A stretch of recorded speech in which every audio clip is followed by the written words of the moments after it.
You get promoted, and the first thing you say is, "I just got lucky." Someone praises something you worked hard on, and within seconds, you're already explaining why it wasn't really a big deal. You finish something genuinely impressive, and instead of letting yourself feel proud, your mind is already moving on to what still isn't good enough. If this sounds familiar, you're not being humble. Something more specific is happening. And today, we're going to break down why so many capable people can't seem to let themselves own what they've actually done. Let's start with what this actually looks like.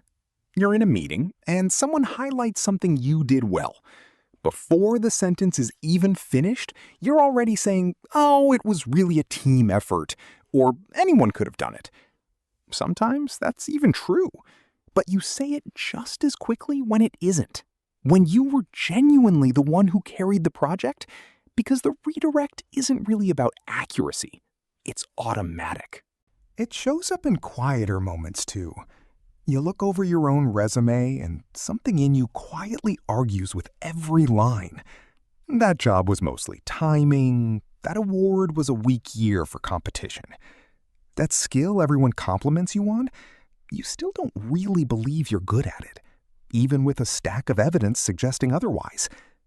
There's a strange gap between what other people see when they look at your track record and what you actually let yourself believe about it. Compliments land the same way. Someone tells you something specific and kind, not vague flattery, something they clearly noticed and meant. And instead of simply saying thank you deflect with a joke, or minimize it, or immediately compliment them back to shift the spotlight elsewhere. Somewhere along the way, receiving genuine credit started to feel almost unbearable, more uncomfortable than most people would expect for something that should feel good. And there's a longer-term cost to this. The moment you accomplish something, instead of pausing to actually register it, you're already moving the target further out.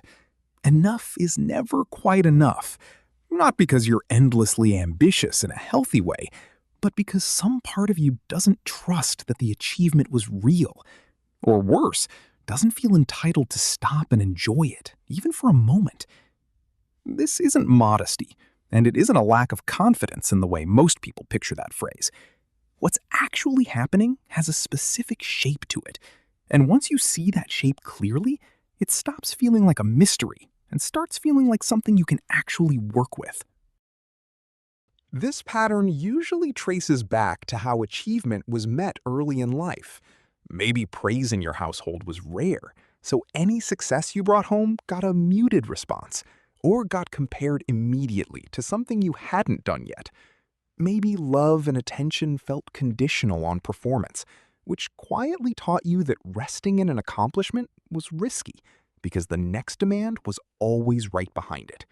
Or maybe the opposite happened. Praise was so constant and inflated that it felt hollow, disconnected from anything you could actually trust as real. Whatever the specific version, the underlying lesson tends to be the same. Your worth is tied to output, not to who you already are. And output can always be discounted, questioned, or improved upon. That belief doesn't stay in childhood. It becomes the quiet operating system running underneath every accomplishment you rack up as an adult, the one whispering that this particular win doesn't really count. There's also a specific psychological pattern worth naming here directly, often called impostor experience. It's the persistent sense that your success is somehow accidental, unearned, or the result of external factors, timing, luck, other people covering for your gaps, rather than genuine skill. What makes this pattern so stubborn is that it doesn't respond to more evidence the way you'd expect. You'd think enough promotions, enough praise, enough proof would eventually settle it. Instead, each new success just becomes another thing that has to be explained away, another performance that has to be repeated before it can be trusted, because the belief was never really about the evidence in the first place. It was about an old, deeper story that evidence alone can't easily rewrite. Downplaying also functions, quietly, as a kind of protection. If you never fully claim an achievement, you never fully risk losing it either. Staying slightly detached from your own success means the next failure, if it comes, won't feel like it's confirming something you'd already let yourself believe. It's a strange kind of insurance policy, minimizing the win in advance so the potential loss later feels smaller by comparison, even though the actual cost of that insurance is never getting to enjoy anything you've built. And there's a social layer too. Many people learn early that visible confidence gets punished, whether through teasing, through being labeled arrogant, or through watching someone else's pride get quietly deflated by people around them.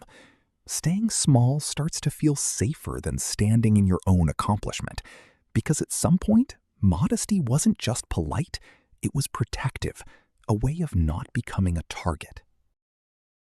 None of this means you need to swing into arrogance to fix it. The goal isn't to inflate your accomplishments, it's simply to stop automatically shrinking them.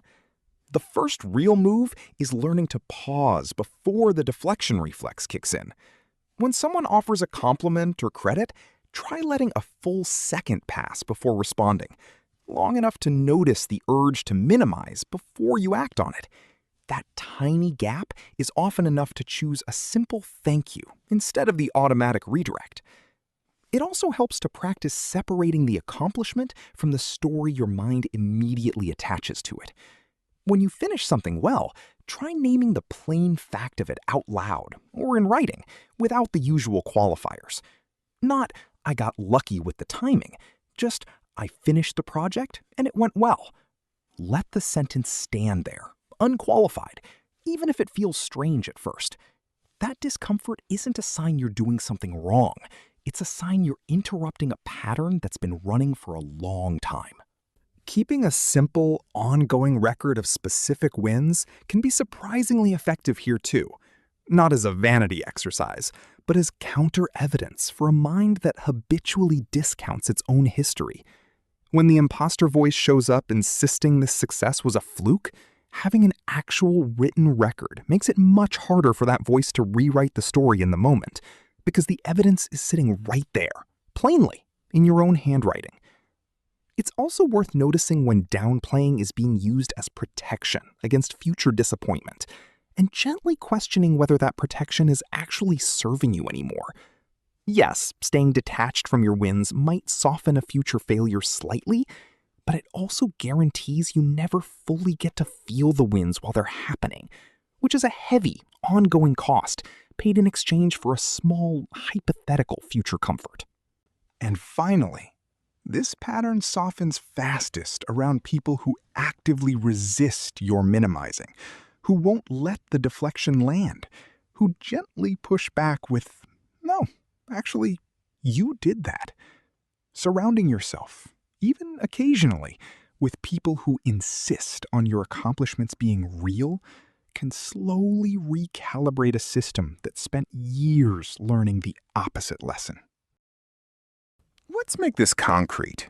Picture someone in a performance review, their manager specifically praising how they led a difficult project to a strong outcome.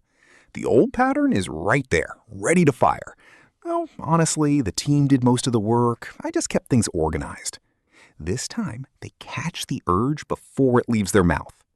They pause, feel the familiar pull to minimize, and instead say, "Thank you. I'm proud of how that turned out." It feels oddly exposed, saying something that plain and unqualified out loud. The manager simply nods, pleased, and the conversation moves on. No one questions it, no one thinks less of them for accepting the credit. The moment passes, uneventfully, and that uneventfulness is itself the evidence. Owning the win didn't cost anything. That evening, they write it down plainly. Led the project, it went well, I'm proud of it. No qualifiers, no explaining it away. It's a small, almost boring act, but it's one more data point in a slowly growing record. One more piece of evidence that owning an accomplishment doesn't have to feel dangerous, even if it still, for now, feels a little unfamiliar. If any of this felt familiar, here's what's worth holding on to. Downplaying your achievements was never proof that they weren't real. It was a strategy that made sense once, built from whatever lessons you absorbed early about what happens when you take up space with your own success. You're allowed to have done the things you've done. You're allowed to let them count, fully, without immediately explaining them away. That doesn't make you arrogant. It just means you finally believe the evidence that's been sitting in front of you the whole time. If this sounds familiar to you, share in the comments an accomplishment you've never let yourself fully own. You're not alone in carrying it. This video is intended for general educational purposes only and is not a substitute for professional psychological consultation or therapy. If self-doubt or difficulty recognizing your own achievements is significantly affecting your daily life or well-being, consider speaking with a licensed mental health professional. If today's video gave you a little more clarity about your own mind, hit like and share it with someone who still can't take a compliment. I'm Eco. Don't forget to subscribe so we can keep exploring the hidden corners of the mind together. Goodbye, and I'll see you next time.